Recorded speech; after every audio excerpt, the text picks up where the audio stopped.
दोस्तों, ये HTML series की दूसरी वीडियो है।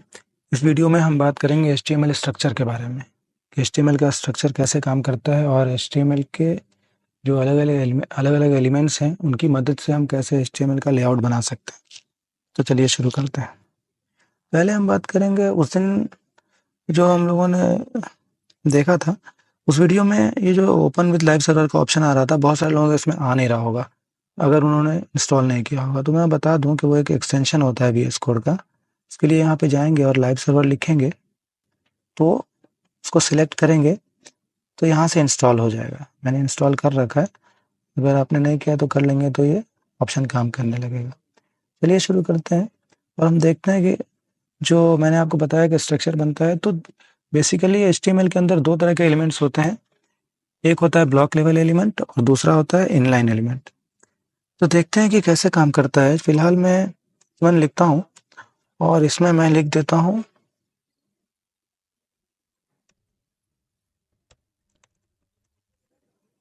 हेडिंग 1 हो गया। उसके बाद मैं एक और पैराग्राफ टैग ले लेता हूँ, इसमें लिखता हूँ मैं पैराग्राफ, सेव करता हूँ और इसका आउटपुट हम देखते हैं। राइट क्लिक करके हम इसको ओपन विथ लाइव सर्वर करते हैं। तो ये आप देखेंगे कि आउटपुट तो आ गया, लेकिन ये पिछली वीडियो की तरह ही है। ऊपर एक हेडिंग थी और नीचे एक पैराग्राफ था। तो इसमें बताना ये है कि जब ये आप देखेंगे कि हेडिंग 1 है, लेकिन उसके बाजू में ये तो इतना स्पेस खाली है यहाँ तक, इसके बावजूद ये पैराग्राफ नीचे ही आ रहा है। तो ये होता है ब्लॉक लेवल एलिमेंट। यानी कि ब्लॉक लेवल एलिमेंट में जो स्पेस होता है वो ब्लॉक लेवल एलिमेंट अकेला पूरा स्पेस ले लेता है, हॉरिजॉन्टल स्पेस। और जो ब्लॉक लेवल एलिमेंट होता है वो शुरू भी होता है नए लाइन से। तो ये हेडिंग 1 चूंकि ब्लॉक लेवल एलिमेंट है, तो पूरा स्पेस ले रहा है, और पैराग्राफ भी ब्लॉक लेवल एलिमेंट है, तो वो एक नई लाइन से शुरू हो रहा है।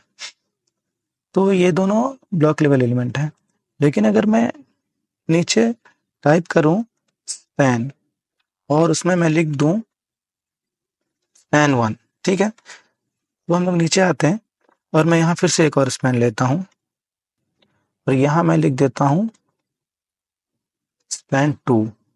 अब हम सेव करेंगे और आउटपुट देखेंगे यहाँ, तो आप देखेंगे कि हेडिंग और पैराग्राफ दोनों स्टैक्ड है, यानी कि एक के नीचे एक है। लेकिन यानी कि हेडिंग पैराग्राफ के ऊपर है और पैराग्राफ नीचे आया है। लेकिन स्पैन देखेंगे आप तो बाजू बाजू में है। तो ये इनलाइन एलिमेंट है, यानी कि ये बाजू बाजू में आएंगे पूरे, जहां तक जरूरत पड़ेगी तब तक, जहां तक इसको स्पेस मिलेगा हॉरिजॉन्टल में, पूरे में ये बाजू बाजू में आएंगे। फिर जब ज्यादा होंगे तो वो एक दूसरे के नीचे आ जाएंगे, फिर उसके बाद अगली लाइन में आ जाएंगे। ऐसा होता है। तो ये होता है जो ब्लॉक लेवल और इनलाइन लेवल एलिमेंट होता है। और ये HTML का कह सकते हैं कि बेसिक कॉन्सेप्ट है। इसको हम देखते हैं कि जरूरत कहाँ पड़ती है इसकी हमको। तो अगर हमने एक पैराग्राफ लिया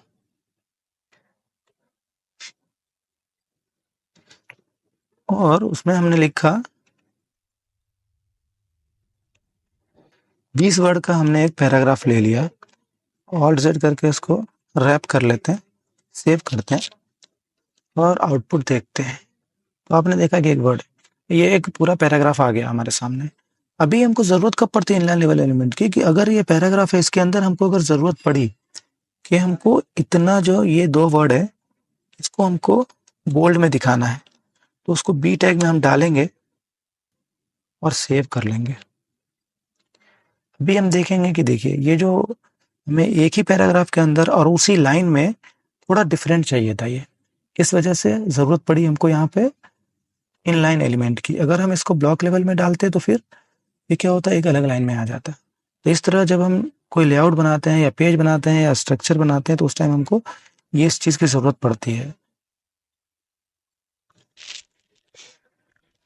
HTML में और भी बहुत सारे टैग्स होते हैं, जैसे फॉर्म्स के अंदर होते हैं, फॉर्म के अंदर इनपुट एलिमेंट्स होते हैं बहुत सारे, और टेबल टैग है, डिव है, हेडर है, फुटर है, मेन है, बहुत सारे टैग्स होते हैं HTML में।